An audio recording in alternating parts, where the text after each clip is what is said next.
이제는 완전히 재테크의 판 자체가 완전히 바뀌고 있다. 그리고 판이 바뀌는 시대에는 적응을 못 하신 분들은 다 도태됩니다. 제가 되게 부정적으로 보는 시장이 어디냐, 바로 재건축 재개발 시장이에요. 서울의 아파트가 너무 급격하게 지금 늙고 있다. 팩트 맞고요.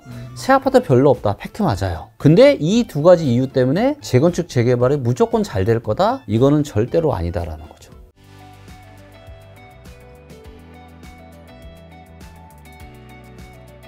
자, 오늘 대표님께서 촬영 시작 전에 오늘이 뭔가 진실의 문을 열 시간이다. 네. 그리고 바깥 날씨가 지금 너무 춥다. 뭔가 이제 겨울로 진입하기 직전인 것 같다. 지금 마치 주식과 부동산 시장인 것 같다라는 얘기 해주셨는데 그 진실의 문 어떤 문인가요? 뭐 영화 보면 이제 나오잖아요. 네, 진실의 방으로. 네. 네. 근데 지금 또 한 2년 만에 부동산 시장이 좀 진실의 방으로 들어갈 때가 되지 않았나. 아, 진짜요? 이러다가 제가 미스터 악토버가 되겠어요. 왜냐면은 21년 10월 달에 제가 이제 10년에 한 번 올까 말까 절호의 매도 기회가 왔다. 네네. 무조건 빨리 팔아라. 부동산 시장 정확한 고점에 제가 또 얘기를 했었고, 제가 이제 한 9월 달, 8월 말 9월 달부터 했던 얘기가 뭐냐면, 일부 지표가 상당히 중요한데 일부 지표가 지금 안 좋은 방향으로 가고 있다. 그래서 만약에 이 추세대로 가게 된다라면은 2차 하락이 빠르게 나타날 수 있기 때문에 우리가 9월 달, 10월 달 데이터를 정말로 주목해서 봐야 된다. 이런 말씀을 제가 드렸거든요. 근데 이 네 가지 지표 전부 다 안 좋은 방향으로 지금 가고 있어요. 10월 달에. 네 가지 지표 이제 곧 있으면 설명해 주실 텐데, 이거 뭐 약간 웃자고 말씀드리는 거지만 요즘에 사실 상반기 그리고 뭐 7, 8 정도는 집값이 어쨌든 반등한 건 사실이잖아요. 반등했죠. 모든 분들이 알고 계신 시청자분들은 김기현 대표님이 지금 진실의 방으로 들어와야 될 것 같은데 한번 들어가 보시죠. 그런 고민하실 것 같은데 한번 들어가 볼까요? 지금 11, 12월 요 딱 여기에 진실의 방으로 들어갈 사람이 누군지가 결정이 좀 날 것 같아요. 아주 기다려집니다. 네 가지 지표도 뭔지 이제 곧 있으면 설명해 주실 거고요. 자, 그럼 일단 첫 번째 질문부터 들어보면 최근 시장 분위기 어떻고 사람들의 심리, 지금 이제 2023년 10월 말이죠 벌써, 어떤가요? 갑자기 갑분싸죠. 갑자기 분위기 싸늘해지고 있다. 갑분싸. 뭐 몇 가지 데이터들이 있는데 그 네 가지 지표들이고요. 매매 수급 데이터가 굉장히 중요한데 지금 부동산 시장에 사려고 하는 사람이 많은지 팔자세가 많은지 이거를 아는 게 굉장히 중요하거든요. 그렇죠. 근데 요게 지금 데이터가 다시 안 좋은 방향으로 계속 바뀌고 있습니다. 8월 13일 이후로 계속 팔자세는 많아지고 사자세는 오히려 줄어들고 있어요. 차트를 한번 보여드리면 바로 이제 요 차트입니다. 여기 이제 보시면 요 파란색 선이 있죠. 요게 이제 매도자 많음이에요. 그러니까 파는 사람이 많은 거죠. 근데 계속 떨어지고 있죠. 그 다음에 요 빨간색이 매수자 많음인데 살 사람이 많은 거. 근데 보시면 빨간색 매수자는 올라오고 있고 매도자는 줄어들면서 시장이 단기 반등이 왔던 거거든요. 근데 요게 정확하게 8월 13일 기점으로 요 이후로는 지금 계속 팔자세 매도자 많으면 올라가고 있고 사자세는 지금 줄어들고 있습니다. 자, 그리고 올해 부동산 시장의 이제 반등을 이끌었던 두 주인공이 있는데요. 바로 이제 서울과 세종시입니다. 그래서 이 데이터는 지금 이제 서울 데이터를 제가 보여드린 거고요. 자, 세종의 데이터를 보시면 더 심각합니다. 이 매도자 많음 계속 늘고 있고 매수자 많음은 제로가 됐습니다. 아무도 사려고 하고 있지 않아요, 지금. 네. 그래서 올해 반등을 이끌어왔던 지금 서울과 세종에서 굉장히 분위기가 지금 굉장히 싸늘해지고 있고요. 아직은 확률적으로 지금 75% 정도입니다. 원래 제가 9월달 정도만 하더라도 한 65%. 부동산 시장이 머지않아 안 좋은 쪽으로 가겠구나 라고 봤는데 지금 현재 10월 한 중순 정도까지 데이터를 보면은 한 75% 정도로 확률이 올라갔고요. 이번 달 말 정도면은 뭐 한 85% 이상이 될지 안 될지가 답이 나올 것 같습니다. 자, 그럼 일단 현재 나온 데이터부터 한번 확인을 하면 9월까지 데이터는 아마 대부분 나왔을 텐데 뭐 전국이나 서울 기준으로 했을 때 지난 9월까지는 어땠나요? 계속 오르긴 했나요? 계속 올랐죠. 자, 이거를 데이터로 좀 보여드리겠고요. 그 매매 전세 플라워 차트라고 해서 매매가와 전세가의 흐름을 한눈에 볼 수 있는 데이터입니다. 그래서 한국 부동산은 지수 데이터를 보시게 되면은 요때 3월 달에 바닥 찍고 4월 달부터 지금 상승을 한 걸로 나와 있고요. 서울 같은 경우는 올해 5월 달에 바닥 찍고 6월달, 7월달, 8월달 이렇게 상승을 하고 있고, 인천 같은 경우도 6월달부터 매매가가 지금 상승을 했고요. 대한민국 이제 주요 도시들이 지금 다 4월달, 5월달, 6월달들을 기점으로 상승세로 전환하고 있는 게 이제 월간 데이터로 확인이 되고 있고요. 이걸 또 주간으로 볼 수도 있거든요. 좀 더 주기를 짧게 해서. 그래서 이제 보시면 서울 같은 경우는 5월 15일에 바닥 찍고 상승한 걸로 되어 있습니다. 인천 같은 경우도 올해 한 5월 이후로 이렇게 지금 되고 있고요. 분명히 상승세는 맞다. 올해 단기 반등이 들어온 게 맞고, 사실 이번에 너무너무 중요한 데이터가 이번에 리치고에 추가가 됐는데, 최근 혹시 뭐 언론에서 보셨겠지만 대한민국 부동산 통계에 좀 문제가 있다, 이전 정부에서 통계 조작을 좀 한 것도 있다, 뭐 이런 이야기들이 좀 있잖아요. 그리고 이와 더불어서 또 어떤 문제가 있냐면, 부동산 통계는 너무 느리다. 서울 같은 경우도 5월 이후로 상승한, 5월 15일에 바닥 찍고 상승한 걸로 나오는데 그나마 가장 빠르다고 하는 한국 부동산은 지수 데이터가, 근데 5월 달에 가보면 이미 2월 달부터 올라 있어요. 이런 일들이 굉장히 많습니다. 그래서 이거를 제가 AI 기술로 만들었어요. 가격 통계 데이터를 리치고 시세로 한번 보시게 되면은, 자, 이게 이제 서울인데요. 서울 같은 경우는 올해 2월 달부터 이미 상승으로 돌았었죠. 리치고 데이터를 보니까. 그 다음에 세종 같은 경우도 이미 뭐 올해 1월에 바닥 찍고 2월부터 계속 올라가는 걸로 나와 있고, 현재의 흐름을 가장 잘 빠르게 반영하는 이런 가격 통계 데이터를 이번에 저희가 만들었고요. 자, 이거를 보면 지금 세종 같은 경우는 왼쪽으로 가고 있죠. 그 다음에 경기도도 살짝 왼쪽, 대전도 왼쪽, 인천도 왼쪽, 서울은 다행히 아직은 왼쪽으로 가고 있지는 않고요. 그래서 이게 데이터가 주간으로 바뀌고, 아, 일부 지역들이 살짝 다시 또 안 좋아지는 쪽으로 지금 살짝 가고 있는 게 또 AI 이런 가격 통계 데이터로도 어느 정도 좀 보여주고 있습니다. 그래서 10월달, 11월달이 굉장히 중요한 이 분기점이 되지 않을까. 그래서 2차 하락으로 가는 시발점이 시작이 될지, 아니면 제가 말씀드렸던 게 있죠, 그동안. 이번 지금 단기 반등은 올해 10월이나 12월, 좀 더 늦어지면 내년 1, 2분기까지도 단기 반등이 이어질 수 있다. 하지만 이게 절대 대세 상승은 되기 힘들다, 이런 말씀을 드렸는데, 그 2차 하락이 조만간 빠르게 시작될지 아니면 내년 초중반 이후에 시작될지가 이제 한 10월 정도로 기점으로 결정된다고 보시면 됩니다. 근데 예전에 이제 집값이 이제 올라가다가 이제 당연히 꺾였을 때는 방향이 지금 화면에 나온 것처럼 바뀌잖아요. 그때 이제 대표님이 나와서 해주셨던 말씀이 이게 방향이 바뀌었다는 게 되게 중요하다. 부동산은 항공모함도 같아서 한번 틀면 이걸 또 다시 바꾸는데 시간이 좀 걸린다고 하셨잖아요. 근데 어떻게 보면 2022년에 집값이 하락하고 생각보다 빠르게 어쨌든 방향이 틀고, 그것도 좀 약간 이례적인 것 같은데, 이번에도 집값 반등이 사실 그렇게 길진 않았지만 짧은 시기에 크게 오른 건데 또 지금 방향을 트는 모습을 보이고 있단 말이죠. 이게 어떤 현상인지랑, 그 다음에 혹시 이런 일이 과거 우리나라에서도 좀 있었는지. 과거에 있었습니다. 그때가 언제였냐면, 제가 2023년의 부동산 시장은 2009년과 유사하다는 얘기를 제가 했었습니다. 금융위기 때 한번 충격파가 세게 오고, 2009년에 지금처럼 단기 반등이 나타났습니다. 그리고 2010년 한 2분기, 3분기부터 다시 하락을 시작을 했거든요. 근데 지금도 이제 비슷한 패턴이 나타난다고 보고 있는데, 올해의 부동산 시장의 반등을 가져왔던 가장 중요한 요인은요, 결국은 1월 3일 부동산 대책입니다. 둔촌 주공을 살리려고 엄청난 이제 정책들을 쏟아냈고, 그 중에서도 이제 특례 보금자리론. 그래서 특례 보금자리론이라고 하면 뭐냐? 자, 원래는 우리가 최근에 이제 뭐 50년짜리 주택담보대출도 있었는데, 원래는 저희가 몇 년짜리만 있었을까요? 30년짜리만 있었습니다. 미국도 대부분의 모기지는요 30년짜리예요. 그래야 우리가 뭐 한 30살에 집 산다고 치면 60살에 내 집 되는 거고, 40살에 되면 70살에 내 집이 되는 거고, 이게 정상이거든요. 자, 그런데 특례 보금자리론은 이거를 두 가지를 바꿨습니다. 첫째, 대출 기간을 40년, 50년을 바꿨어요. 자, 그러니까 한 달에 내가 300만 원 내야 되는 원리금 상환액이 얼마로 줄어들죠? 많이 줄어듭니다. 그러니까 집을 사는 입장에서는 부담이 많이 줄어드는 셈이죠. 그래서 첫 번째, 기간을 많이 늘려준다. 둘째, 기존의 주택담보대출 금리보다 더 싸게 해준 거예요. 그러니까 기간도 늘려주죠. 그 다음에 주택담보대출 금리도 더 싸게 해줘. 그러니까 집이 없는 입장에서는, 아, 지금이라도 사자라고 해서 올해 이제 거래량의 반등을 불러왔던 가장 큰 요인이 특례 보금자리론이었어요. 이게 부동산 시장에 영향을 크게 미쳤군요. 그렇죠. 자, 그런데 어떻게 보면 이게 좀 착시 효과를 불러일으킨 거죠.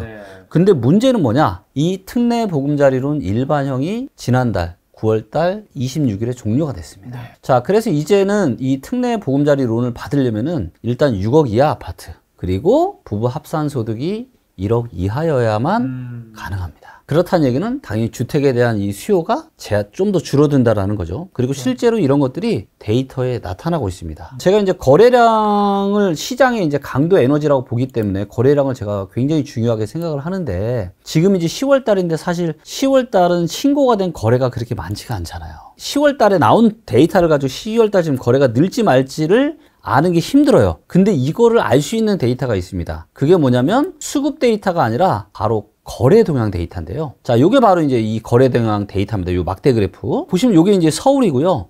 얘가 이제 올라가면은 거래가 활발해지는 거고, 얘가 내려가면 거래가 한산해지는 거예요. 즉, 올라가면 거래가 늘어나는 거고, 내려가면 거래가 줄어드는 건데, 언제부터 거래가 늘어났냐? 올해 한 2월 이때부터 거래가 늘어난 거예요. 그러면서 정확하게 특례 보금자리로 실시했을 때랑 딱 일치하죠? 이때부터 거래가 늘어났고 계속 늘어났습니다. 언제까지? 8월 말, 9월 초, 9월 중순까지. 그런데 9월 중순 이후로 어떻게 되죠? 떨어지기 시작하고 10월 달 데이터도 확실하게 다시 줄어들고 있습니다. 이거는 뭐 10월 달 말까지 좀 더 보긴 해야 되지만 이 데이터를 봤을 때 이제 저는 어떤 생각이 드냐면 이제는 10월 달, 9월 달을 마지막으로 9월 달은 또 특례 보금자리론 일반형이 끝나기 때문에 또 막바지 수요 끝나기 전에 빨리 지금 하자라고 했기 때문에 아마 9월 달은 아파트 거래량이 좀 더 늘어났을 겁니다. 근데 이제 10월 달부터는 아마 거래량이 확실하게 아마 줄어들 걸로 보여지고 있고요. 결국은 시장에 지금 에너지가 다시 또 안 좋은 쪽으로 가고 있다. 이렇게 좀 볼 수가 있을 것 같아요. 올해도 이제 사실 뭐 2달 정도밖에 안 남았는데 내년 전반적인 뭐 매매, 전세, 월세, 부동산 가격 전국이랑 서울만 딱 했을 때 어떻게 좀 볼 수 있을까요? 일단 저의 방송 오래 보신 분들은 아시겠지만 제가 항상 노래를 부르던 해가 있죠. 2024년.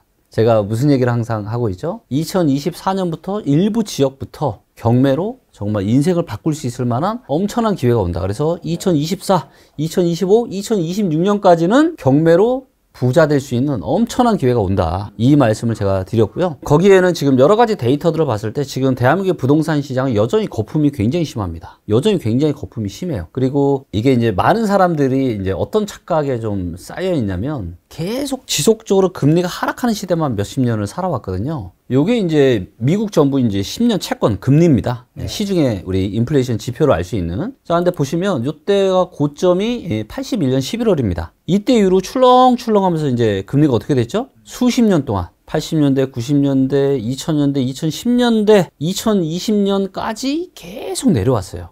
즉 금리가 내려가니까 투자 시장에는 부동산이든 주식이든 너무나도 좋았겠죠. 근데 이제는 어떻게 되고 있죠? 이런 흐름을 보이는 건 지금 처음이죠. 지금 거의 이제 5% 직전입니다. 5% 속보로 아까 아침에 보니까 5% 찍었다고 나왔다가 지금 살짝 떨어져서 4.954인데 보시는 것처럼 이제는 환경이 완전히 바뀌고 있습니다. 부동산이든 주식이건 투자에는 기준선이라는 게 있다고 저는 생각합니다. 기준선. 그 기준선이 뭐냐? 바로 예금 금리다라는 거죠. 만약에 은행에서 예금 금리를 10%를 줍니다. 우리 김 작가님 혹시 주식 하시겠어요? 아니요. 안 하죠. 10%를 줘요. 굳이 뭐 머리 아프게. 그렇죠. 부동산 사실까요? 아니요. 안 하죠. 그럼 뭐 하시겠어요? 그냥 예금하고 열심히 돈 벌고.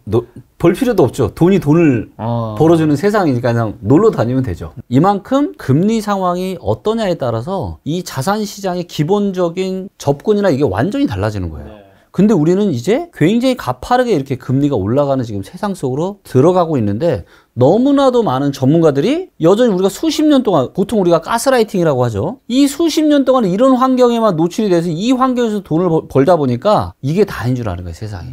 하지만 저는 제가 여러 석학들의 책을 보고 제가 느끼는 건 뭐냐. 이제는 완전히 재테크의 판 자체가 우리를 둘러싸는 경제의 판이 완전히 바뀌고 있다.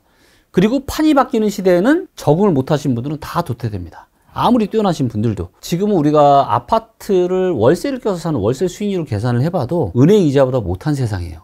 이런 세상이 이제 2022년부터 시작이 됐습니다. 그러다 보니까 지금 무슨 일이 벌어지고 있냐. 제가 24년부터는 이제 경매로 진짜 큰 돈 벌 수 있다고 제가 누누이 말씀드렸는데 저도 돈을 좀 벌어야 되니까 제가 리치고 이제 경매 시스템도 제가 탑재를 했고요. 매각 통계를 좀 보도록 하겠습니다. 이것도 대한민국 최초로 아마 지금 공개하는 것 같은데 자, 서울에 아파트만 볼게요. 자, 이것이 의미하는 바는 뭘까요? 만약에 지금이 일부 전문가들이 얘기하는 것처럼 지금이 진짜 대세 상승장이에요. 그러면 경매가 이때처럼 2020년에 21년처럼 경매 물건이 없어야 되겠죠. 근데 지금 시간이 지날수록 어떻게 되고 있죠?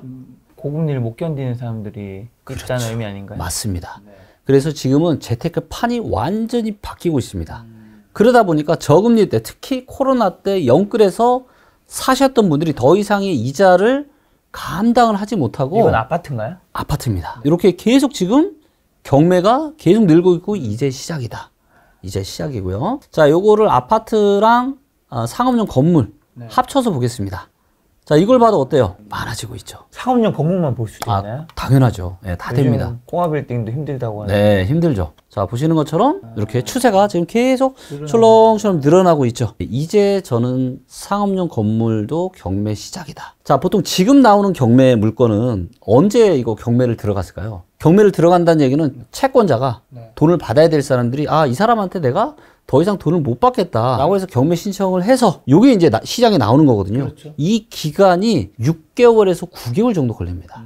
6개월에서 9개월. 그래서 보통 2분기에서 3분기. 그럼 지금 나오는 것들은 이제 올 초에 이제 문제가 된 것들이에요. 근데 지금 계속 이자 부담이 많아지고 있잖아요. 그러면 이렇게 문제가 되는 것들이 내년 24년, 25년, 26년에 저는 계속 나올 거라고 보는 겁니다. 그리고 실제로 과거에도 13, 14, 15년에도 이런 경매 물건이 많이 나왔었습니다. 자, 그래서 이제는 완전히 판 자체가 바뀌고 있고 이거에 적응 못하신 저금리에 가스라이팅 됐던 분들이 이렇게 지금 고통스러운 지금 경매 물건으로 이게 현장에 나오고 있고요. 그래서 그런데 너무나도 안타까운 건 뭐냐? 미국도 그렇지만 미국도 지금 상업용 부동산 문제가 상당히 심각하잖아요. 자, 금리 인상에 가장 취약한 부동산은 주거용이 아니에요. 가장 취약한 거는 상업용 부동산입니다. 그래서 저는 상업용 부동산도 내년부터는 정말 경매 물건이 많이 나올 거라 보고 있고 아파트도 마찬가지고요. 자, 그래서 지금은 절대 이런 걸 봐도 대세 상승장이 아닙니다. 대세 상승장 아니고요. 이제 매매나 전세나 월세에 대한 전략들을 어떻게 세워야 되느냐 두 가지 시나리오로 한번 쪼개보겠습니다. 왜냐면 미래를 그 누구도 정확하게 알 수 없기 때문에 우리가 다양한 데이터를 지표로 해서 나름의 시나리오를 좀 만들어 볼 수 있을 텐데 첫 번째는 2022년 하반기와 같은 급격한 하락이 나올 가능성이에요. 지금도 이제 이런 국채금리나 이런 것들을 보게 되면 지금 뭐 진짜 무섭도록 치솟았고 환율도 지금 한 1350원 정도에서 굉장히 지금 불안불안. 근데 만약에 환율이 또다시 막 1400원 이상으로 올라가게 되면 작년 하반기와 같은 또 급격한 하락이 나올 수가 있거든요. 그래서 만약에 그런 시장이 나타난다. 매매나 전세 다 떨어질 거예요. 순식간에.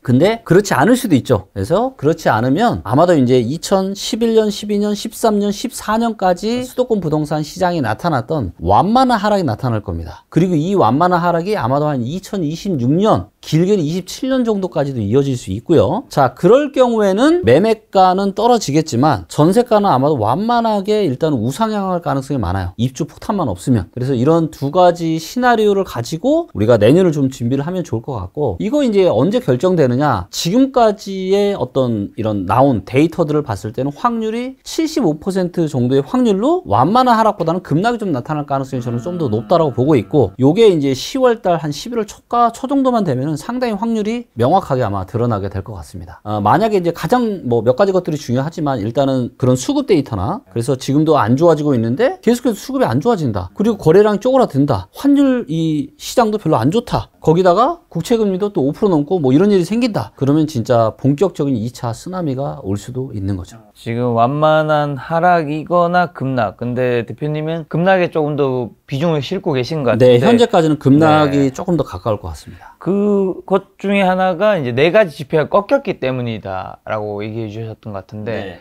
네 가지 지표 뭐가 꺾였는지 얘기해 주셔야죠. 그 지표들을 사실 이제 저희가 다 얘기를 했던 거고요.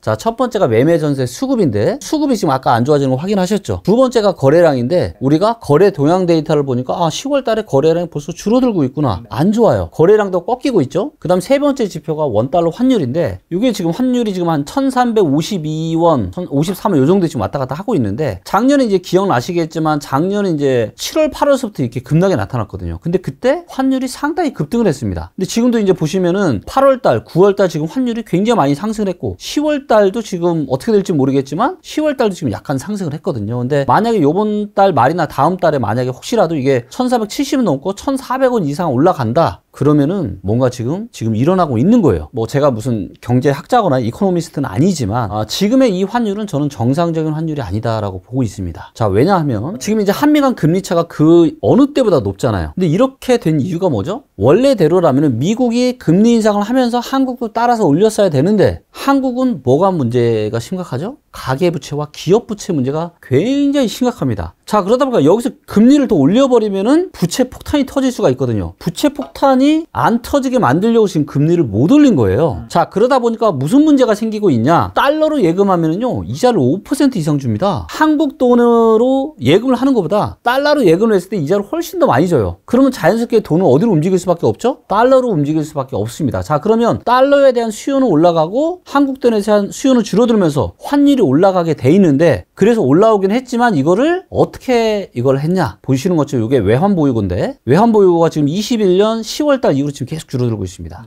조금 늘다가 최근 다시 줄어들고 있어요. 이 외환보유고를 가지고 환율을 지금 방어한 거예요. 환율이 올라가면 야 이거 진짜 우리나라에 무슨 심각한 문제 있는 거 아니야? 이렇게 또 이야기가 나올 수 있기 때문에 그런 사태를 막기 위해서 지금 외환보유고를 써가면서 환율을 방어하고 있다. 그래서 저는 현재 1350원 정도 이 환율이 조금 정상적인 환율은 좀 아닌 것 같다라고 저는 내다보고 있습니다. 네 번째는 이제 아까도 보여드렸던 우리가 인플레이션 지표라고 할 수 있는 미 국채 10년물 금리. 그래서 얘가 지금 보시는 것처럼 최근에 완전히 떡상을 하고 있는데 이게 이제 저는 너무나도 위험하다. 이게 올라간다는 얘기는 뭐예요? 결국은 미국은 물가를 잡기 위해서 결국은 금리 인상을 또다시 할 수밖에 없고 그런 것들이 한국 경제에 또 안 좋은 영향을 미칠 거고 결국은 또다시 부동산 시장에도 안 좋은 영향을 미칠 거고 특히나 상업용 부동산에 이 네 가지 지표가 앞으로 10월 달에 10월 말까지 어떻게 바뀌느냐를 좀 잘 보시면서 저희가 의사 결정을 좀 하면 될 것 같습니다. 매매 전세 수급이랑 거래량이랑 원달러 환율이랑 이제 10년물 미국 국채 금리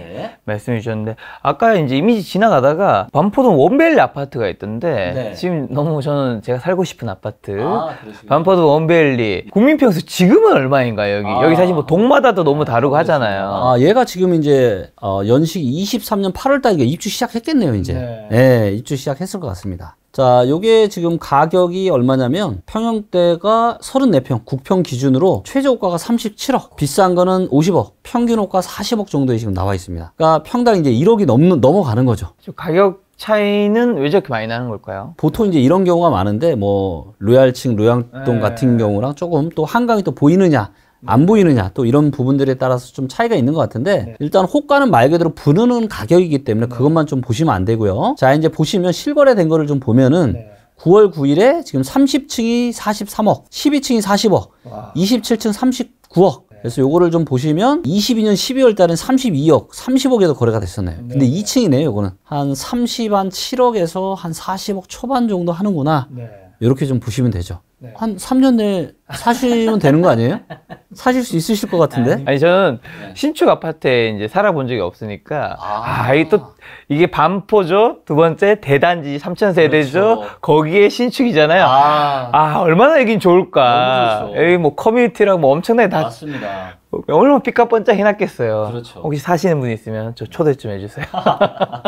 놀러 가겠습니다. 자 그러면 아까 전에 서울이랑 세종이 집값 반등이 좀 강하게 일어났다고 했는데 뭐 다른 지역은 혹시 한두 군데 정도 어디가 있고 이렇게 집값 반등 강하게 일어난 곳들은 어떤 이유가 있나요? 그리고 또 제가 듣기로 서울 일부 지역의 가격은 크게 상승했는데 지방 침체는 계속되고 미분양 흐름 역시 지속되고 있다고 하는 어떻게 보면 이런 양극화가 좀 있는 거잖아요. 이런 것도 앞으로 좀 계속될 것인지. 일단 한국 부동산은 데이터를 좀 본 거고요. 세종만 지금 올랐습니다. 이걸 보면 세종만 지금은 0.3% 올랐고요. 그다음에 세종, 서울, 강원도, 경북 요 순입니다. 그리고 많이 떨어진 데가 대구, 부산, 울산이고요. 자, 요게 한국 부동산원. 그 다음에 이제 KB 부동산 통계 데이터를 좀 보도록 하겠고요. 이거 언제 기준인 거죠? 요게 올해입니다. 23년 1월 달부터 지금까지. 자, 그래서 요걸 보면은 지금 올라간 데는 한 군데도 없고요. 강원도, 세종, 경북, 전남, 충북. 서울은 여기 있어요. 서울은 여전히 4.4% 떨어진 걸로 나오고 있습니다. 사실 좀 말이 안 되죠. 말이 안 되는데요. 말이 안 되지만 이게 지금 대한민국에서 가장 많은 부동산 전문가들이 쓰고 있는 통계입니다. 자, 이번에는 AI로 만든 리치고 통계를 보도록 하겠습니다. 자, 이걸 보니까 올해 오른 지역이 정말 많습니다. 1등과 2등이 누구죠? 서울과 세종과 서울, 그 다음 경기. 그 다음 대전, 충북, 울산 이런 지역들. 그래서 리치고 시세로 보면은 사실 올해는 거의 전남만 빼고 거의 대부분의 지역이 다 올랐습니다. 그리고 아마 현장에서 많이 느끼시겠지만 이게 맞아요. 세종과 서울이 전국에서 가장 많이 올랐는데 그러면 세종과 서울이 왜 많이 올랐냐? 일단 세종 같은 경우는 입주 물량이 작아도 너무 작습니다. 그리고 전국에서 가장 빨리 떨어진 데가 어디냐? 세종이었어요. 그래서 이제 세종이 있고 또 서울 같은 경우는 이게 싼 아파트, 비싼 아파트 섞여서 하다 보니까 서울은 15억 이상 아파트가 제일 많은 데가 어디였죠? 바로 서울입니다. 그래서 서울이 이렇게 하반 경직성이 강한 건데 저는 이제 이 서울도 지금 지역마다 분위기가 너무 달라요. 자, 이거를 이제 보시면 도봉구나 강북구나 중랑구나 구로구나 좀 싼 지역들은 오른 게 한 4~5% 정도밖에 안 올랐습니다. 근데 자, 밑에 용산구도 별로 안 올랐는데 용산구는 비싼 데잖아요. 그러네요. 근데 용산구도 별로 안 올랐네요. 네. 근데 양천구나 송파구나 강동구나 성동구는 보시는 것처럼 10몇 %씩 지금 상당히 좀 많이 올랐죠. 그래서 저는 이제 이렇게 되는 이유가 여러 가지가 있겠지만 가장 큰 이유는 뭐냐면 코로나 시기에 그때 연끌들을 많이 했잖아요. 근데 15억 이상 아파트는 이때 연끌 접근을 할 수가 없었어요. 그렇죠? 그렇죠. 대출이 안 됐으니까. 그렇죠. 지금의 부동산 시장의 하락을 물론 가장 큰 원인은요, 급격한 금리 인상입니다. 그런데 그때 코로나 시기에 사셨던 분들은, 대출 끼지 않고 사셨던 분들은 금리로부터 자유롭죠. 그러다 보니까 이 지역들은 하반 경직성이 상당히 강한 겁니다. 하지만 노도광이나 15억 이하의 이런 아파트 대출 껴서 연끌해서 살 수 있었던 그런 지역들은 상당히 이제 하락이 좀 강했던 거죠. 네. 그래서 지역별로 이런 양극화 흐름, 또 자산에 대한 양극화 흐름, 이런 부분들 때문에 앞으로도 조금씩 이런 양극화는 계속 좀 지속이 되지 않을까 그렇게 좀 보고 있는데, 근데 이제 그럼에도 불구하고 지금 이제 좀 비싼 아파트 쪽으로 한번 가보면, 아까 이제 제가 경매 얘기를 좀 드렸는데 정말 좋은 지역들도 지금 경매가 어떻게 되고 있죠? 지금 이건 경매 데이터인가요? 예, 아니요. 아파트인데 경매가 있어요라고 하는 데는, 경매가 있는 데는 이렇게 데이터를 보여주는 거예요. 거기 보이네요. 네. 그럼 지금 언뜻 반포에만 하나, 둘, 셋, 넷, 다섯, 여섯, 일곱, 열, 열한, 열둘, 지금 12개 정도가 있거든요. 네. 경매 물건이. 아, 여기가 2건이니까 13건이네요. 그 다음에 이쪽 압구정동 가보면 압구정동 쪽에서 하나, 둘, 셋, 넷. 그러니까 이렇게 비싼 지역들도 지금 경매 매물로 지금 나오고 있다. 왜냐하면 지금 이 금리 인상에 대한 부담들은 뭐 예를 들어 사업을 하시는 분들도 있을 수 있잖아요. 그런 분들도 사실 금리 인상 이런 직격타를 맞으시는데, 그런 분들이 뭐 사업을 잘못해서 나오거나 혹시라도 또 역전세가 있으면 역전세 때문에 또 이걸 갚을 수 있는 여유가 없으신 분들은 또 경매로 나오게 되거나 뭐 이런 경우가 있을 것 같습니다. 그렇다면 지금 부동산 시장과 관련해서 좀 우리 사람들이 속지 말아야 되거나 가짜 뉴스, 가짜 신호 어떤 것들이 있다고 생각하세요? 뉴스도 뭐 대표님도 많이 접하실 텐데. 네. 일단 뭐 몇 가지 것들이 있지만, 네. 저는 제가 되게 부정적으로 보는 시장이 어디냐, 바로 재건축 재개발 시장이에요. 네. 보통 이제 이런 얘기를 하죠. 서울의 아파트가 너무 급격하게 지금 늘고 있다. 팩트 맞고요. 새 아파트 별로 없다. 팩트 맞아요. 네. 근데 이 두 가지 이유 때문에 재건축 재개발이 무조건 잘 될 거다? 이거는 절대로 아니다라는 거죠. 최근에 이제 아주 충격적인 뉴스가 나온 게 있는데요. 네. 이제 노도광 쪽에 재건축 이슈가 있는 아파트가 있었는데, 조합원 분담금이라는 게 있습니다. 네.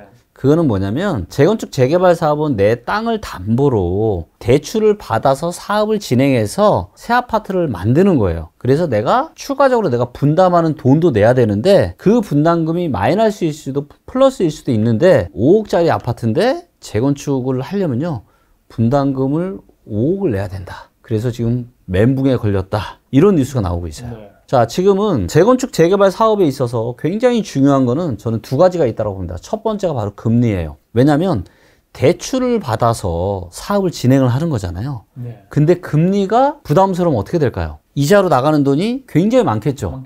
그럼 사업성이 안 좋아지겠죠. 그래서 이 금리가 재건축 재개발 사업에는 굉장히 많은 영향을 미치는데, 지금 계속 금리가 올라가고 있는 상황이기 때문에 재건축 재개발 사업에는 별로 좋지 못하다. 두 번째는 뭐가 있냐면 바로 건축비입니다. 네. 그런데 지금 건축비가 어때요? 계속 상승을 하고 있죠. 네. 그렇기 때문에 2020년에 지금 평균적으로 평당 한 400~500만 원 하던 건축비가 지금은 700만 원 이상으로 올라갔어요. 그리고 내년부터는 또 어떤 일이 생기냐면 제로 에너지 인증을 해야 됩니다. 자, 그 얘기는 무슨 얘기냐면, 우리가 건축물을 지을 때 단열이나 방음이나 이런 것들을 훨씬 더 ESG 기준에 맞춰서 철저하게 해야 되는 거예요. 돈이 더 많이 들겠네요. 그렇죠. 돈이 많이 들죠. 네. 그러니까 건축비가 많이 들어요. 그럼 결국에는 또 부담으로 다가오는 거죠. 그래서 재건축, 재개발은 정말로 신중하게 하셔야 되고요. 그 다음에 또 제가 하나 말씀드리고 싶은 게 뭐냐면은, 우리가 뭐 얼마 전에 압구정에도 이렇게 재건축, 재개발 이슈가 나오니까 이거 마치 금방이라도 새 아파트 될 것처럼 지금 우리가 착각을 하는데요. 이게 그렇지가 않은 게, 잠실주구 5단지로 한번 우리가 대표적인 재건축 단지인데, 얘가 이제 전국 평균 속도 대비 상당히 느리고요. 네. 사업 시행 인가 착수 후에 지금 거의 10년 가까이 됐습니다. 사업 시행 인가 다음에 관리 처분 인가가 나오고요. 관리 처분 인가 다음에 철거를 하고 착공 분양을 하고 준공 천상을 합니다. 그러니까 아직도 단계가 아주 많이 남았어요. 잠실주공 5단지도. 그리고 압구정으로 한번 가볼게요. 지금 압구정도 지금 재건축 이게 많이 뜨고 있죠. 지금 이 중에서 제일 큰 데가 지금 압구정 3구역입니다. 여기도 보면, 여기는 이제 사업 시행인가 이제 2년 6개월 됐습니다. 2015년에 이제 모 재건축, 단독주택 재건축, 대한민국에서 사업성이 가장 좋다고 하는 데를 제가 그때 샀었는데요. 그 당시의 계획에 의하면 관리 처분 인가가 2016년에 나서 철거민 이주하고 입주를 언제 하는 거였냐? 21년에 입주하는 게 그때 제가 매수를 했을 때의 계획이었어요. 지금 압구정이나 잠실보다 훨씬 더 진행 단계가 더 빨랐던 거죠. 이것도 부동산 시장의 대세 상승에 나타났던 일입니다. 제가 15년에 샀었기 때문에. 자, 그 당시 어떤 일이 있었냐? 이 관리 처분 인가를 다시 했어요. 중간에 시행사가 또 바뀌었거든요. 조합원들끼리 또 싸우면서 이거를 뭐 아파트 세대수를 뭐 2,000 몇백 세대로 할 거냐, 3,000 세대로 할 거냐, 계속 치고받고 싸우고, 건설사 바꾸고, 관리 처분 인가 다시 또 승인 받고, 철거 및 이주하는데 또 상가에서 소송 걸고 뭐하고, 어찌저찌 마무리해서 내보내고 땅을 팠는데 거기서 또 오염물질이 나온 거예요. 그래서 이 오염물질 제거에만 시간이 1년이 걸리고 돈도 거의 1,000억에 가까운 엄청난 많이 돈이 들어가는 거예요. 2015년에 살 때만 해도 21년에 입주한다고 돼 있었는데 이 아파트가 언제 입주하냐? 지금 짓고 있거든요. 26년에 지금 입주 예정이에요. 제가 무슨 말씀을 드리고 싶냐면은 우리가 그냥 마치 막 호재 막 왜냐면 재건축 재개발하면은 막 엄청나게 휘황찬란하게 해서 막 장밋빛 이런 전망 이런 그림들 사진들 엄청난 커뮤니티들 해서 막 삐까번쩍하게 하잖아요. 그래서 이것만 놓고 보면 마치 금방이라도 될 것 같잖아요.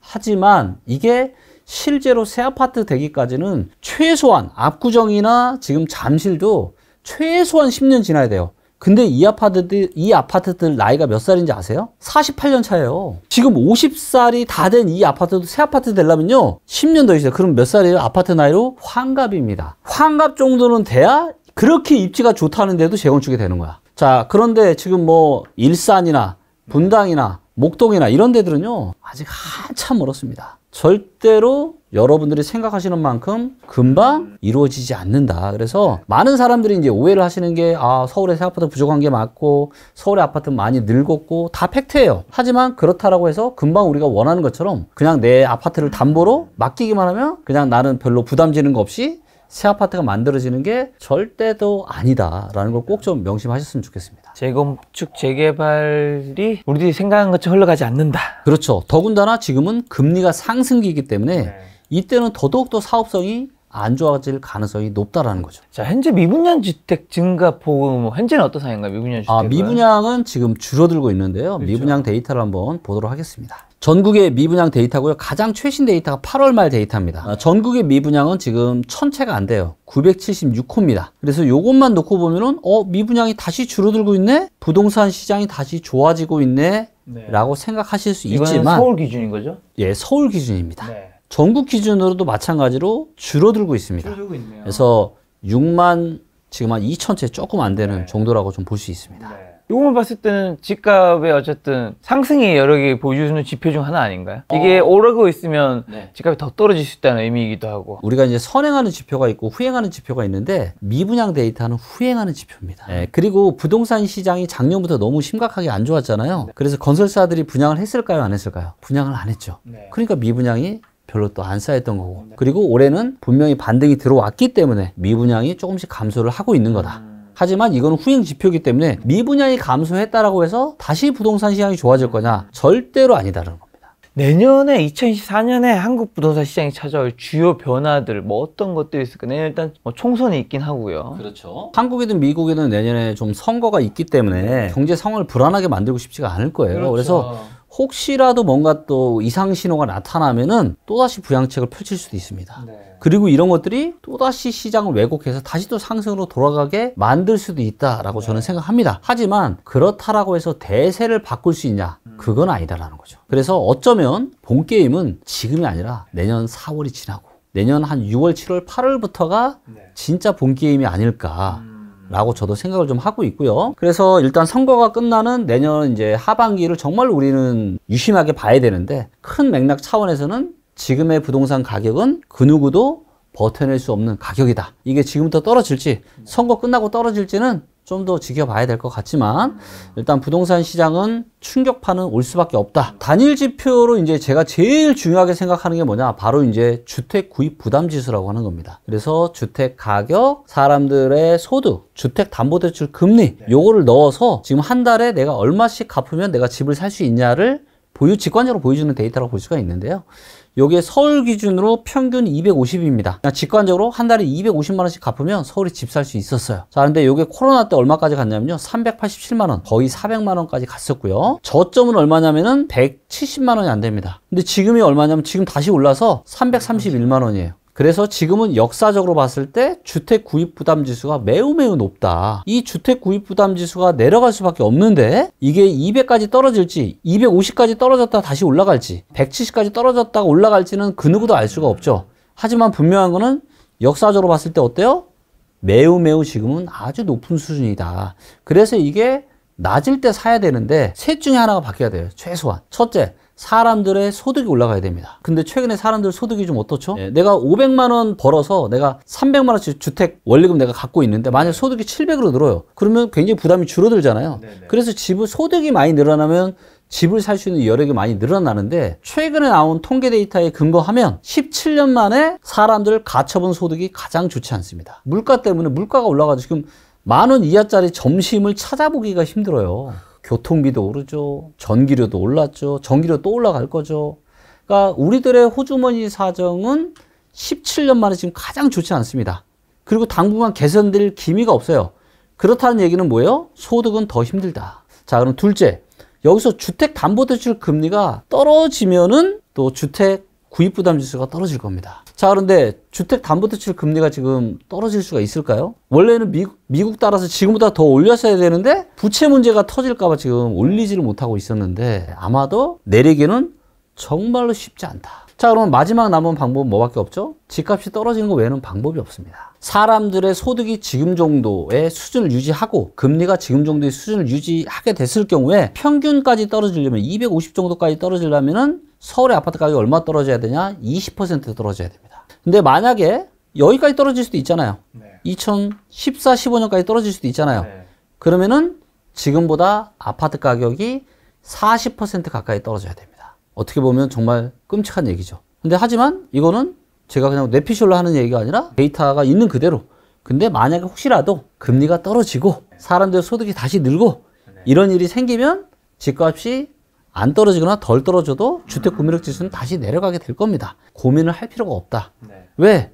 이미 저희가 다 데이터로 만들어 놔서 해놨잖아요. 그래서 매달 데이터가 바뀌니까 그 바뀌는 데이터들을 보고 의사결정을 하시면 좋을 것 같아요. 그럼 이제 대표님께서 지금 집값이 앞으로 하락할 수밖에 없는 여러 가지 이유 말씀해 주셨는데 대표님이 전망이 사실 틀릴 수도 있잖아요. 틀릴 수 있죠. 전망이 틀린다는 말씀해 주시는데 소득이 여기서 더 올라가거나 대출금리가 낮아지면 이제 대표님이 생각한 방향과 다른 방향으로. 그렇죠. 하지만 그렇게 될 경우는 주택구매력 지수가 내려와서 그럴 때 사면 되겠죠. 그리고 지금 방금 부채도 말씀해 주셨는데 부채가 많다고 언급하셨는데 가계부채 지금 위험하다고 보시는 분도 있고 안 위험하다고 보시는 분도 좀 다르더라고요. 어떤 분들 부채가 많아진 건 사실인데 어쨌든 그걸 부채보다 더 중요한 건 갚을 수 있는 능력 아니냐.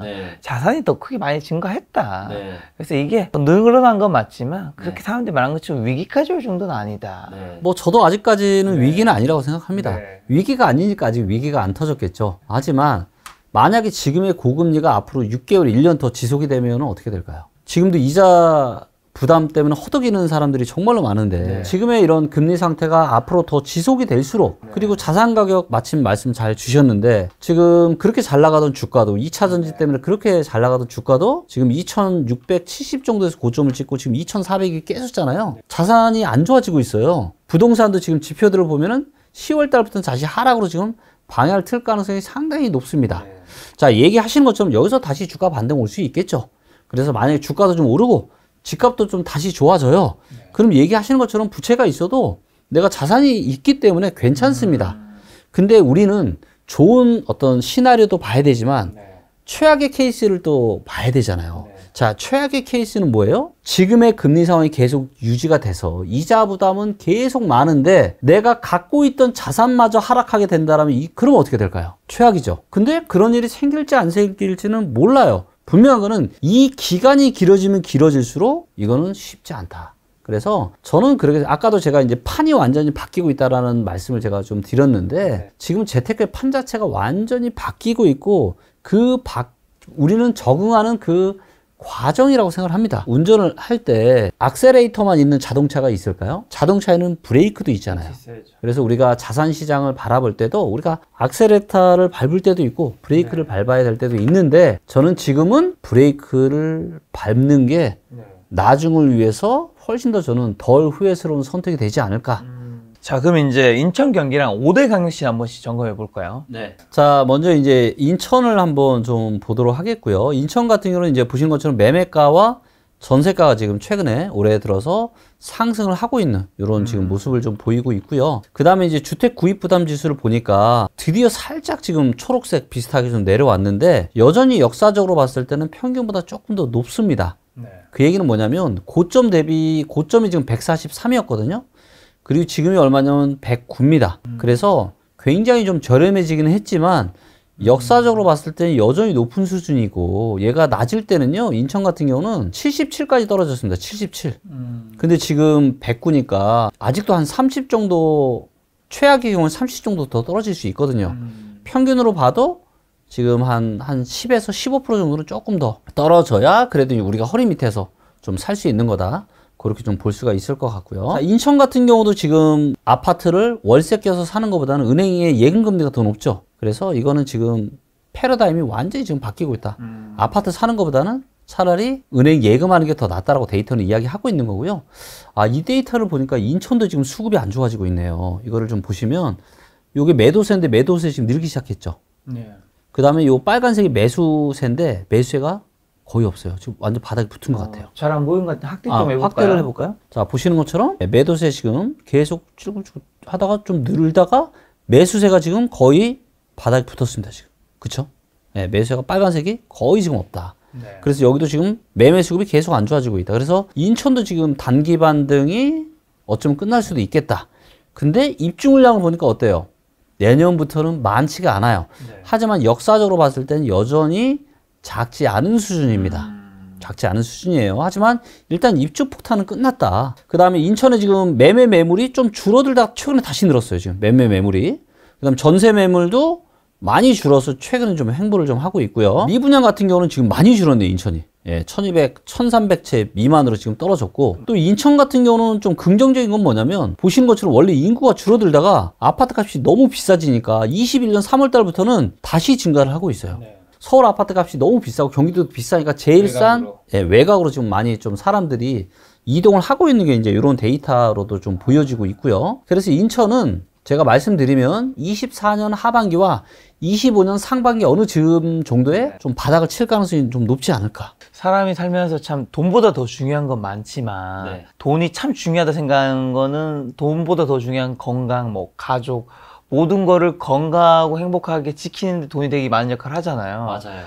지금 집에서도 뭐 옛날부터 느꼈는 게 수치 데이터를 보여서 더 느껴졌는 게 서울과 경기 집값이 비싸지니까 네. 그냥 인구가 싼 데로 그냥 이동을 해버리는 맞아요. 현실적인 거잖아요. 이거는. 그렇죠. 현실적인 거죠. 자, 그러면 경기는요? 그래서 사실은 집값이 너무 이제 비정상적으로 높은 게 그렇죠. 누구를 위해서도 좋은 게 아니에요. 그렇죠. 자, 이번에는 경기도를 좀 보도록 하겠고요. 경기도는 사실 너무 넓다 보니까 네. 경기도 전체 데이터를 보면 사실은 큰 의미는 없지만 그래도 데이터를 좀 보도록 하겠고요. 경기도도 보시면 이제 주택 구입 부담 지수가 굉장히 높죠. 그래서 거품이 좀 빠져야 됩니다. 네. 굉장히 높고요. 그 다음에 경기도도 지금 자, 이것도 또 데이터 다시 확보해 볼게요. 자, 경기도도 매도세 다시 늘죠. 매수세 줄죠. 수급 떨어지는 거 보이시죠? 네네. 그래서 지금 전국적으로 지금 비슷한 예, 지금 안 좋아지고 있다라는 게 지금 데이터로 명확하게 보이고 있고요. 자, 경기도 같은 경우는 내년에도 적지 않은 물량이 있습니다. 하지만 25년부터는 확실하게 입주 물량이 줄어들죠. 네. 그래서 경기도 같은 경우는 이제 지역마다 좀 다르긴 하겠지만 경기도도 24년 하반기부터 25년 어느 즈음에 저는 좀 바닥을 치지 않을까. 그리고 제가 정말 이제 누누이 말씀드리지만 경매는 무조건 하셔라. 지금도요? 아니 내년에? 지금도. 그러니까 지금도 싸게 사는 거니까 10에서 15% 네. 많게는 20% 싸게 살 수 있거든요. 경매로. 그럼 10억짜리면요.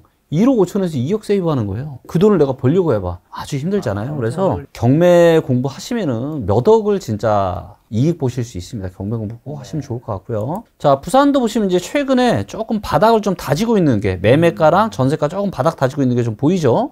그래서 괜찮은 상황으로 나쁘지 않은 상황으로 지금 가고 있는 것 같지만 여전히 주택구입부담지수가 꽤 높습니다. 이 보세요. 이게 낮을 때가 77, 78이 안 되는데 그럴 때가 꽤 있었거든요. 지금 90 미만, 80 미만일 때가. 요때 2000년대에도 80 미만일 때가 있었고 2014, 15년 80 미만이었었고. 근데 지금 얼마냐면 109예요, 109. 그러면 지금부터도 한 30 정도 빠져야 되거든요. 그래서 지금도 여전히 부산도 지금 주택구입부담지수가 많이 떨어져야 된다.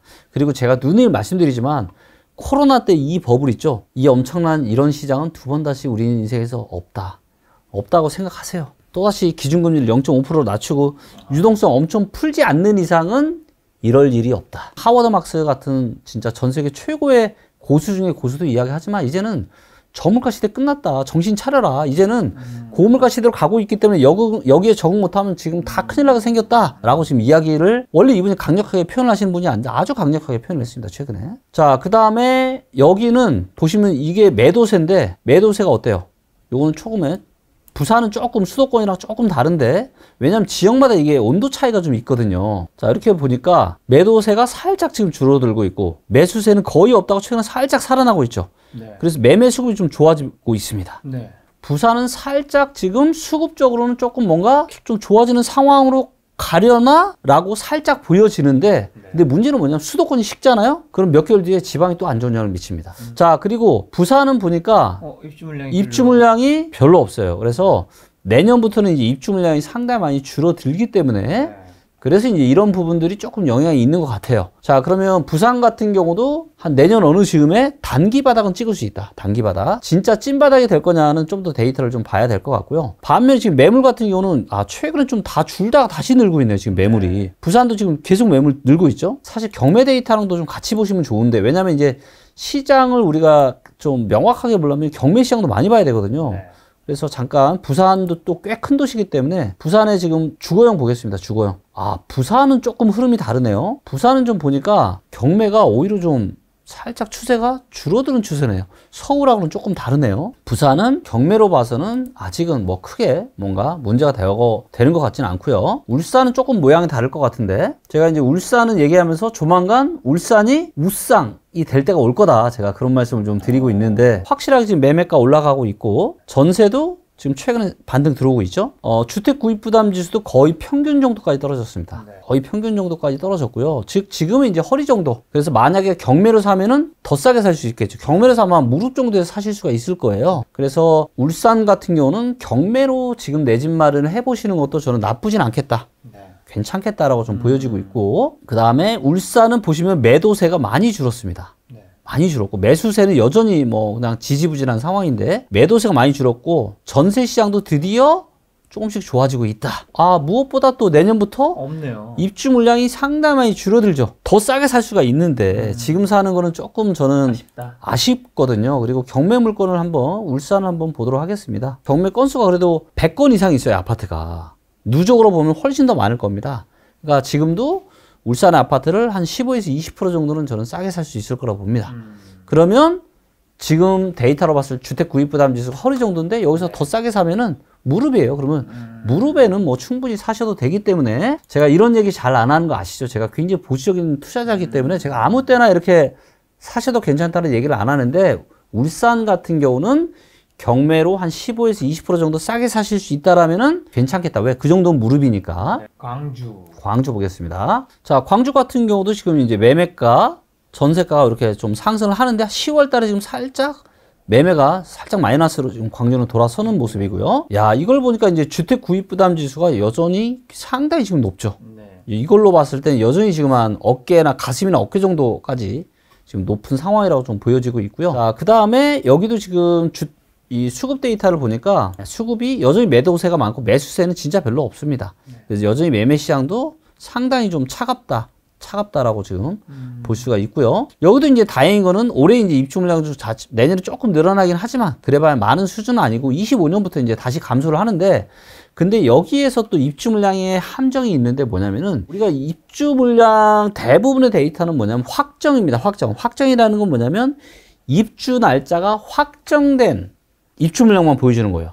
근데 이거를 좀 더 정확하게 보려면요. 전체를 봐야 됩니다. 확정이 되지 않은 것들. 네. 그래서 지금 뭐 착공이나 분양 단계에 있는 것들, 이주민 철거 단계가 포함을 해야 돼요. 그러면 이렇게까지 보이거든요. 그래서 요거를 봐도 아 그렇게 많지는 않구나 라고 입주 물량의 리스크는 없는데 여기도 보시면 매물이 지금 거의 역사상 최고입니다. 제일 많죠? 네, 제일 지금 매물이 지금 굉장히 많이 지금 쌓여 있는 상황이고요. 그 다음에 여기는 문제가 또 뭐냐면은 요 국민연금 가입자 수 일자리가 어때요? 줄어들고 있죠. 일자리가 조금씩 줄어들고 있는 게 조금 불안한 그런 요인이라고 좀 보여지고 있고요. 광주의 경매 물건을 한번 보도록 하겠습니다. 광주는 경매 수가 9월 달은 좀 많이 줄었네요. 근데 그 전에 조금 쌓여 있을 거고, 광주 같은 경우는 조금 경매로도 사기는 좀 그래요. 왜냐면 지금 가슴이나 어깨 정도 있기 때문에 싸게 사봐야 지금 한 허리 정도라 저같이 보수적이신 분이라면 좀 신중하게 하시면 좋을 것 같아요. 대전도 보시면 이제 올해 이렇게 매매가와 전세가 반등이 잘 들어왔었고요. 그러다 보니까 주택 구입 부담 지수가 여전히 높고, 이 정도 수준이면 언제랑 비슷하냐면 20년 11월 정도예요. 그러니까 여전히 지금 상당히 주택 구입 부담 지수가 높다라고 좀 볼 수가 있고요. 그래서 이제 결국은 조정이 좀 올 수밖에 없다라고 보고 있는데, 대전도 어때요? 지금 수급 상황이, 대전도 매수세가 확실히 올라가고, 아니 매도세가 올라가고 매수세가 줄어드는 게 확연하게 눈에 보이시죠? 네. 결국은 지금의 단기 반등이 대전도 지금 어쩌면 끝날 수 있겠다. 그래서 지역에 따라 조금 다르긴 하지만 일부 지역들은 지금 10월 달부터 데이터가 상당히 안 좋아지고 있고, 뭐 고만고만한 데도 있고, 근데 아마도 10월 달이 우리가 또 지나 보면 제가 이제 21년 10월 달에 10년에 한 번 올까 말까 조례 매도 기회라고 했을 때 그때 시장은 너무 뜨거웠잖아요, 사실은. 제가 욕도 진짜 많이 먹고. 근데 그때가 정확하게 고점이었거든요. 근데 이번에도 만약에 11월 말까지 물론 데이터를 봐야 되겠지만 또다시 2년 뒤에 다시 2차 하락이 시작되는 변곡점이 오게 된다라면은 이게 아마 조금 더 시장이 좀 더 지나서 우리가 아마 알 수 있을 겁니다. 자, 그러면 아까 지금 데이터에서 보니까 입주 물량이 뭐 어떤 지역은 좀 많은 데 있긴 했지만 전반적으로 조금씩 이제 줄어들고 있었잖아요. 네. 그래서 어떤 분은 지금 미분양 주식도 줄어드는 것도 마찬가지로 시장이 별로 좋지 않으니까 건설사가 분양이나 이런 걸 안 하다 보니까 입주 물량이 계속 줄어든다, 몇 년, 2025년까지. 네. 그러면 결국 그게 쌓여서 지금 이제 집값은 크게 이제 앞으로는 뭐 많이 안 올라도 25년, 26년 되면 또 한 번 더 점핑할 수 있다, 이런 의견도 있잖아요. 그런 거에 대해서 좀 어떻게 생각하세요? 제 개인적인 견해를 말씀드리면 부동산 공부를 좀 다시 하셔야 되겠다. 그리고 데이터를 제가 보여드릴게요. 이런 기사가 언제 많이 나왔냐면요.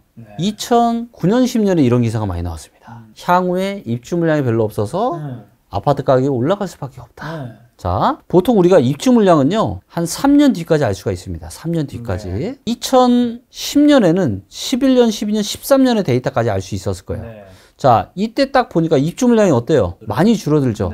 그래서 무슨 기사가 많이 나왔죠? 신규 아파트 공급이 별로 없어서 아파트 가격이 올라갈 수밖에 없다. 2011년부터 특히. 근데 이 데이터가 어디 거냐면 경기도인데요. 경기도 11, 12, 13년 계속 떨어졌습니다. 입주 물량이 이렇게 작았어도요. 그리고 또 입주 물량과 잘못된 오해가 언제 많이 나왔냐? 18, 19년에 진짜 많이 나왔습니다. 보겠습니다. 우리가 2016년에는 17, 18년에 이 입주 폭탄을 알았겠죠? 그래서 무슨 기사가 많이 나왔어요? 수도권 입주 폭탄, 아파트 가격 올라갈 수 없어. 이런 기사가 올랐죠. 17, 18, 정말 근데 올랐잖아요. 자, 그런데 또다시 그럼 지금을 보시죠. 지금을. 요게 이제 경기도고요. 일단 수도권은 다 연결되어 있으니까 수도권을 같이 볼게요. 자, 요게 이제 수도권의 올해 입주 물량이고요. 내년에 입주 물량은 어때요? 거의 14만 세대입니다. 거의 평균이에요. 그리고 2011, 12, 13 대세 하락장에 왔을 때보다 훨씬 더 많죠. 내년도 더 많죠. 26년이 되어야 비로소 줄어드는데 27년에는 또다시 늘 수 있습니다.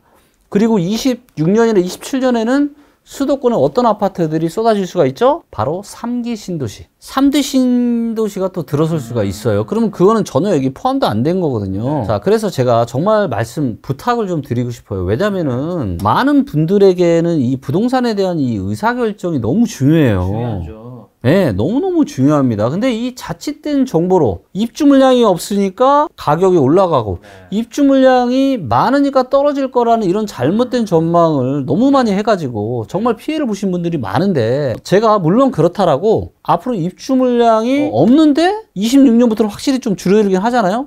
이때도 떨어질 거라는 얘기는 제가 안 하잖아요. 입주 물량 데이터랑 완전 정반대의 시장이 나타나는 경우도 우리는 봤습니다. 그렇다는 얘기는 뭐냐면 입주 물량보다 훨씬 더 중요한 데이터가 있다라는 거예요. 입주 물량 하나 가지고 시장을 전망을 하는 거는 굉장히 위험할 수 있으니까. 그리고 이런 부분들로 인해서 영상을 보시는 분들이 오해할 수 있잖아요. 아, 지금 수도권에 입주 그래 새 아파트 없어. 언뜻 들으면 너무 그럴듯 하잖아요. 그래서 지금부터 아파트가 무조건 올라가는 거 아니야? 이런 또 착각에 빠지실 수가 있기 때문에 하나가 아니라 다양한 데이터를 좀 근거로 해서 이런 전망을 좀 해주시면 좋을 것 같아요. 그러면 입주 물량보다 중요한 데이터들은 그게 바로 저는 주택 구입 부담 지수라고 생각합니다. 아무리 입주 물량이 작은 뭐예요? 그림의 떡이라는 거죠. 내가 지금 한 달에 300 몇십만 원씩 갚아야 되는데 나는 지금 지금 만 몇천 원짜리 지금 점심 먹기도 부담스러운데 이게 훨씬 더 중요하다라는 거죠. 그리고 이 데이터를 봤을 때는 여전히 지금 거품이 많다. 물론 제가 생각하는 시나리오는 만약에 이제 거품이 급격하게 빠진다. 근데 26년부터 입주 물량까지 부족하다. 그러면 26년부터 상당히 가파른 상승이 올 수 있어요. 어쩌면 25년부터 상당히 가파른 상승이 올 수도 있습니다. 그런 가능성이 분명히 있기는 있어요. 하지만 전제 조건은 뭐냐? 지금의 주택 구입 부담 지수가 많은 사람들이 집 사기에 부담스럽지 않을 정도로 떨어져야 됩니다. 그게 전제 조건이라고 저는 생각합니다. 대표님이 이제 지금은 어쨌든 하락을 전망하시는 분이니까 제 상승에 대한 여러 가지 이야기를 여쭤봤는데 많은 분들이 이렇게 이제 하락 나오신 분이 제가 상승 얘기 여쭤보면 김 작가는 집값이 그렇게 오르길 바라나 보다 이렇게 오해하신대요. 여러분 저 반대되는 경우에도 똑같은 질문합니다. 상승 얘기하시면 오면 이제 하락에서 얘기하셨던 분 의견 가지고 끊임없이 여쭤보니까 제가 유주택자로 그런 거 아닌 거 의심하시지 마시기 바랍니다. 저도 유주택자입니다. 오늘 이제 여러 중요한 이야기 많이 해주셨는데요. 그럼 끝으로 지금 같은 상황에서 무주택자, 1주택자분들 자 지금 어떻게 해야 되나요? 정리 한번 해주시죠. 지금의 상황은 1주택자분들에게는 되게 좋은 시장이에요. 자, 왜냐하면은요, 만약에 이제 2차 하락이 나타나잖아요? 그러면 정부에서 어떻게 할 것 같습니까? 한 번 더 부양책을 펼치겠죠. 2차 하락이 나오면. 맞습니다. 그리고 그 부양책 카드 중에 뭘 꺼낼까요? 아마도 취득세 중과를 풀지 않을까요? 지금의 부동산 시장은 선수들이 들어올 수가 없어요. 집이 이미 있는데 지금 사면 세금이 너무 많아요. 너무 많아요. 남는 게 없죠. 네, 그래서 지금은 무주택자나 1주택자가 갈아타는 수요. 딱 이거거든요. 그러다 보니까 제가 이제 경매 얘기를 제가 말씀을 많이 드렸는데, 자, 우리가 경매를 한번 볼게요. 자, 딱 두 개만 남겨놨습니다. 진한 색깔은 경매 건수고요. 요 옆에는 매각 건수입니다. 자, 지금 경매 건수가 늘어나는 거에 비해서 매각 건수가 어때요? 안 늘어나죠. 이게 왜 그럴 것 같아요? 다주택자들이 지금 들어올 수가 없어요. 지금 경매 시장도 무주택자나 갈아타게 하시는 분들만 들어올 수 있는 시장이에요. 즉 무슨 얘기예요? 경쟁이 치열하지 않아요. 그래서 사실은 무주택자 분들이나 한 주택 있으신 분들은 이 갈아타기나 새집 마련하는 목적으로 경쟁자가 별로 없기 때문에 좋은 시장이에요. 만약에 2차 하락이 나타나서 가격이 더 떨어질 수 있겠지만 그러면 취득세 중과를 풀 가능성이 높아요. 그러면 이 경매 시장에 누가 들어올 것 같습니까? 무주택자나 1주택자 분들하고는 비교도 할 수 없을 만큼 엄청난 실력을 가지는 다주택자들, 선수들이 들어올 거예요. 자, 그러면 경쟁률이 어떻게 될까요? 치열해지겠죠. 저는 아마도 한 올해 말, 내년 초, 길게 봐도 한 2분기? 이 정도가, 무주택자분들이 그래도 경쟁자가 그렇게 많지 않은 상황에서 좀 집을 사기 좋지 않을까. 특히, 아까 울산 같은 경우, 울산은 이미 지금 허리기 때문에 지금 싸게 사면은 무릎 위에 살 수가 있고, 경쟁자들이 없으니까, 울산에 아직 내 집 마련 못 하시거나 갈아타기 원하시는 분들은 경매로 하시면 너무너무 저는 좋을 거라고 좀 보고 있고요. 자, 그리고 부동산 시장은 결국은 이제 시장의 안전, 세금적인 정책들이나 이런 것들을 풀 수밖에 없어요. 그래서 좀 느긋하게 좀 기다리시면 좋을 것 같고, 제가 계속 떨어질 거라는 얘기 안 하잖아요. 제가 언제부터 기회 올 거라고 했죠? 내년부터 24년부터 기회 올 거라고 제가 얘기했잖아요. 그리고 일부 지역부터 올 거다. 그래서 24, 25, 26년은 경매로 내 인생을 바꿀 수 있을 만큼, 엄청난 업그레이드 시킬 수 있을 만큼 엄청난 기회가 오게 될 거다. 자산이 좀 있으신 분들은요, 건물 사세요. 24, 25, 26 이때. 네, 경매로. 그래서 금리 인상이 또 상당히 취약한 부동산이 상업용 부동산이기 때문에 경매 데이터를 봐도 상업용이 지금 계속 늘어나고 있고, 그래서 아마 또 상업용 부동산을 사기에 또 좋은 시기가 오고 있지 않나, 그렇게 좀 판단하고 있습니다. 대표님이 오늘 핵심 메시지는 24, 25, 26대는 부동산 자산을 사야 하는데 경매로 샀으면 좋겠다. 그리고 그건 아파트든 그리고 특히 꼬마 빌딩 이런 것도 괜찮다는 코멘트 더 해주셨는데, 24년에 부동산에서 어떤 시장이 투자로서 기회가 되는지 조금 더 하나 정도 힌트만 더 팁을 주신다면요. 아마 격변의 시기가 저는 될 거라고 봐요. 24년은 엄청난 격변의 시기. 위기를 앞뒤만 바꾸면 기회가 되거든요. 위기 뒤에는 항상 엄청난 기회가 옵니다. 그리고 아마 그러한 일들이 24년에 저는 벌어질 거라고 좀 보고 있고요. 그러면 근데 24, 25, 26이 3년이잖아요. 네. 조금 이제 24면 좀 급한 감이 있으니까 조금 더 느긋하게 25, 26 이렇게 바라봐도 되는 건지 아니면 24에 괜찮은 경매가 있으면 24년 당연히 들어가죠. 제가 왜 이렇게 말씀을 드렸냐면 각자의 자산 상황에 따라서 버티시는 분들이 있어요. 그래서 경매로 나왔다가 다시 들어가는 경우도 있고. 예, 이렇게 그래서 이제 이런 것들이 계속 한번 경매 시작이 되면은 몇 년을 가요, 경매 시장이. 근데 이게 이제 시작이 되는 게 24년부터라는 거죠. 그래서 24년과 25년과 26년을 경매로 기회를 잘 잡으시면 진짜 인생을 완전히 뒤바꿀 수 있을 만큼 엄청난 기회를 잡으실 수 있을 겁니다. 그리고 저희가 저번인가 저저번 방송 한번 얘기했던 거 혹시 기억 안 나세요? 제가 우리 김 작가님 경매로 한번 경매. 돈을 좀 벌게 24년에 한번 만들어 드리겠다. 직접 경매 체험하나요? 네, 경매 체험. 리치고와 함께 돈 많이 안 듭니다. 괜찮은 물건 있어요. 한번 체험하는 영상. 실전 경험. 여러분과 함께 한번 해보는 시험 해볼 텐데. 근데 생각해보니까 그럼 1주택자 분들은요? 갈아타기라든가 이런 것들은? 갈아타기 원하시면 좀 하셔도 되고, 다주택자가 되었을 때 또 좋을 수 있는 시기가 또 올 거예요.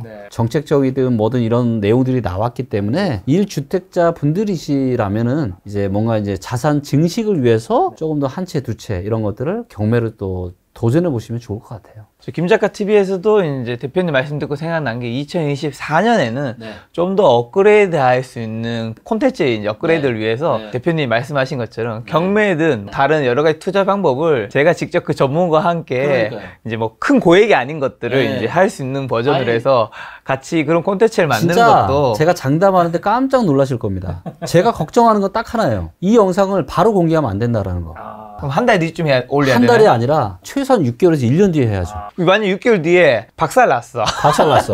그러면 김기원 박살 나겠죠. 그럼 다시 영상 올려도 되긴 하나요? 올려주세요. 네, 뭐 어쩔 수 없죠. 뭐 김기원이라고 뭐 박살 안 날 수는 없죠. 알겠습니다. 제가 여러분의 아무래도 이게 사실 우리가 뭔가 학습을 할 때도 이게 영상으로 보거나 이런 거 직접 체험해야지 이게 훨씬 더 많이 배운다. 근데 많은 분들이 직접 할 수는 없으니까 제가 직접 체험하는 모습을 다 보여주면서 경매하는 모습을 김 작가님의 마루타 삼아서 소중한 자산을 제가 한번 없어도 되는 돈 한번 잘 좀 모아가지고 리치고 김기현 대표님과 한번 만들어 보도록 하겠습니다. 대표님과 다음번에는 또 좋은 이번에는 체험 콘텐츠 한번 준비해 보도록 하겠습니다. 오늘 만남의 손님은 리치고의 김기현 대표님이었습니다. 지금까지 소중한 시간 함께 해주셔서 정말 감사합니다. 오늘도 김 작가였습니다. 고생 많으셨습니다. 네, 감사합니다.